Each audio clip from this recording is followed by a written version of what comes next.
Hi guys, ako si Nico at ngayon tuturuan ko kayo kung paano bumili ng stocks using BPI Trade. So simulan na natin. So una, login nyo ang BPI Trade. Ilagay nyo yung username pati ang inyong password.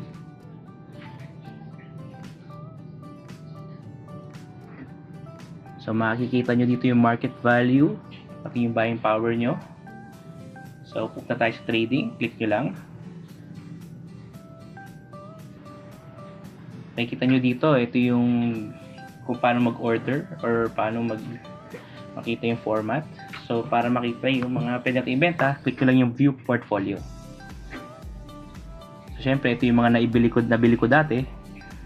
So pwede nyo i-click dito yung sell para may pagbili nyo na ang inyong mga stocks. So in this case, for example, DWC or Discovery World. So makikita nyo dito ang number of stocks na pwedeng mabenta natin is 1,000. At yung mga binili ko noon. So pindutin nyo lang yung get quote. So makikita nyo dito yung bid volume, bid price, ask price, saka ask volume. For information lang, yung bid price, ito yung mga price ng mga nagbibid, yung mga gustong bumili. Asking price, ito yung mga price ng mga nagbebenta. So para makita natin yung minimum number of stocks, check natin yung board lot. So makikita nyo dito ang minimum number of stocks na pwedeng mabenta.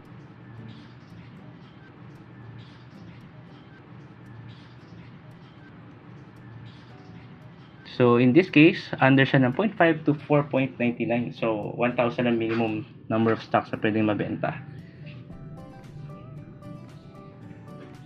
So type nyo lang dito kung magkano nyo balak ibenta yung stocks nyo.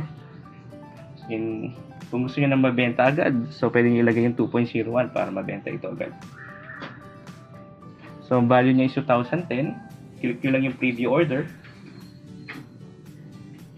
So lalabas dito yung total ng nabenta nyo. May charges siya na 34 pesos 76 centavos.